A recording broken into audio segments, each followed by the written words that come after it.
Buenos días, buenas tardes y buenas noches. Bienvenido a este rincón del cosmos. Te habla Joshua.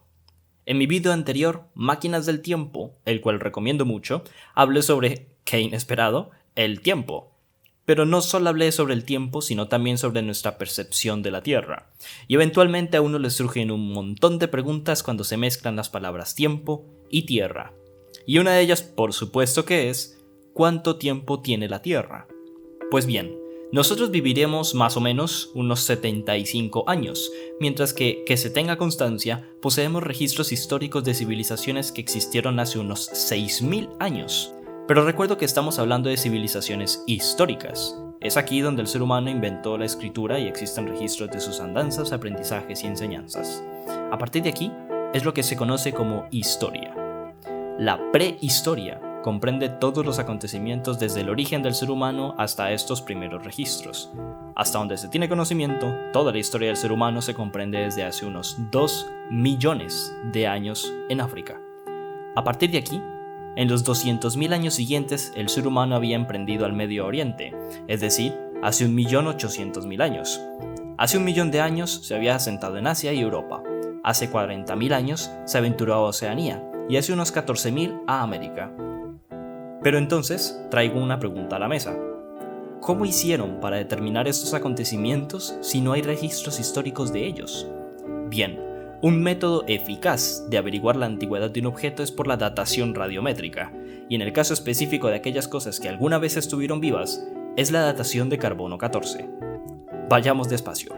Primero, casi todos los átomos tienen 3 componentes básicos: protones, neutrones y electrones, famosamente conocidos como el positivo, el neutro y el negativo, aunque esto es solo una convención, pero no ahondaré por acá. La cantidad de protones es la naturaleza del átomo. Se puede decir que es la etiqueta de identificación de cada átomo. Por ejemplo, un átomo con un solo protón sería un átomo de hidrógeno, otro con 8 protones sería un átomo de oxígeno, otro con 26 sería de hierro y así para todos los átomos. Es por eso que a esta cantidad se le llama número atómico. Ahora, los átomos que nos suelen mostrar en la tabla periódica son los átomos neutros, es decir, tienen tantas cargas positivas como negativas y en consecuencia su carga total es 0. A raíz de esto es fácil deducir que un átomo neutro debe tener igual cantidad de protones que de electrones, y para nuestra simplicidad también tienen igual número de neutrones. Si a un átomo neutro le cambiamos la cantidad de electrones, entonces decimos que es un átomo cargado. Si le agregamos electrones, entonces ahora las cargas negativas superan a las positivas y el átomo se carga negativamente. Por el contrario, si le quitamos electrones, las cargas positivas superarán a las negativas y el átomo se carga positivamente. Pero no consideramos que su masa total haya cambiado, porque la masa de los electrones es despreciable comparada con la masa de los protones. Para hacerte una idea, si un electrón pesara 1 kilogramo, un protón debería pesar 1800 kilogramos, aunque estas cantidades son cuatrillones de veces más pequeñas. Por otra parte, los neutrones sí que tienen una masa comparable a la de los protones, de hecho es muy similar. Si le cambiamos la cantidad de neutrones a un átomo, su carga no cambiaría, porque recordemos que los neutrones no tienen carga, pero sí cambiaría la masa total del átomo, que sería la suma entre neutrones y protones, cantidad a la que llamamos número másico. A estas variantes de los átomos son las que llamamos isótopos. Ya que tenemos una base conceptual suficiente, entonces hablemos del carbono. Te habías olvidado del carbono, ¿verdad? El átomo de carbono tiene 6 protones. Por lo tanto, el carbono neutro también tiene 6 electrones y 6 neutrones. Esto nos da un número másico de 12, o sea, la suma entre sus protones y neutrones. Este es el carbono 12. Resulta que este átomo es estable. Ya hablaré de esto en un momento.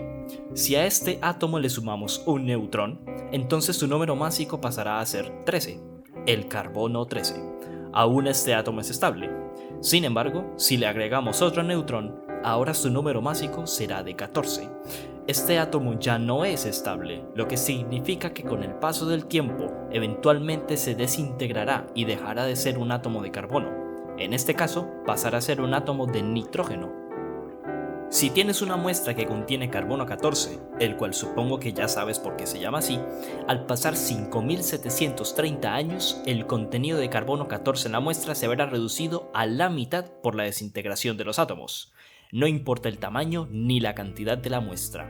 A este periodo se le llama periodo de semidesintegración, por obvios motivos. Por ejemplo, si tienes 16 kilogramos de carbono 14, al cabo de 5730 años solo tendrás 8 kilogramos de carbono 14. En otros 5730 años tendrás 4 kilogramos. En otros 5730 años tendrás 2 kilogramos. En otros 5730 años tendrás apenas 1 kilogramo, luego 0,5, luego 0,25 y así hasta agotar todo el carbono 14. Y esta es una clave para averiguar la antigüedad de las cosas que alguna vez estuvieron vivas, porque todas las cosas que alguna vez estuvieron vivas, o por lo menos las formas basadas en el carbono, que son casi todas las que conocemos en la Tierra, tienen ciertas cantidades de carbono 14. Conocemos por ejemplo la composición de los seres humanos. De esa manera sabemos con bastante precisión cuánto carbono 14 había en un ser humano en el momento de su muerte. Ahora, pasado un largo tiempo, nos encontramos con los restos de este ser humano y nos encontramos con una cantidad menor de carbono 14 que la que tendría cuando estuviera vivo.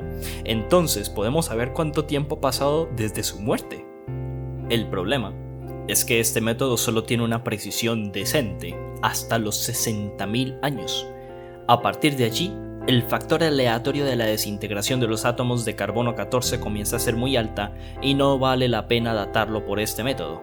Pero con estos conocimientos podemos hacer dataciones de antigüedades mucho mayores. Con un método similar, aunque no igual, se puede hacer dataciones radiométricas basadas en la desintegración de hafnio 182 en tungsteno 182. No me digas que no te sientes como todo un científico profesional después de entender lo que te acabo de decir. Entonces, en vez de tomar muestras de cosas que alguna vez estuvieron vivas, podemos tomar rocas que dispongan de estos elementos y con unos conocimientos algo más avanzados se puede determinar la edad de la Tierra. Y resulta ser que la edad de la Tierra, o por lo menos de las rocas más antiguas que hemos encontrado en ella, ronda los 4.470 millones de años. Esta cifra se dice rápido. Por desgracia, aunque muy destacable por parte del idioma, demasiado rápido.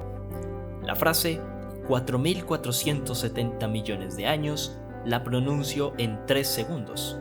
Yo debería pronunciarla unas 46.988 billones, 640.000 millones de veces para que pasaran 4.470 millones de años. Quiero remarcar lo que acabamos de hacer.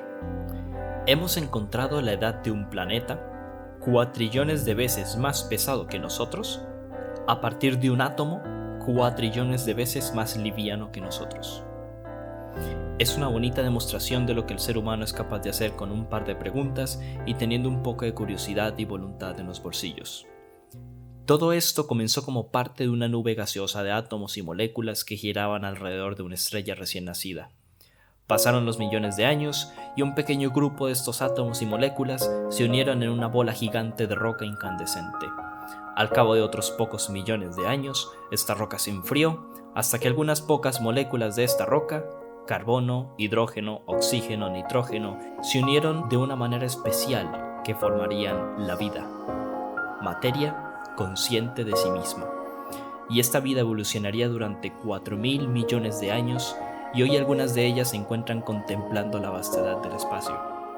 El universo contemplándose a sí mismo, en un acto vanidoso por decirse a sí mismo cuán bello, cuán fascinante, cuán viejo y cuán grande soy. La belleza de un ser vivo no está en los átomos que lo forman, sino en la manera en la que esos átomos se unen. Estas son algunas de las cosas que hacen las moléculas con 4.000 millones de años de evolución. Gracias por acompañarme en este rincón del cosmos.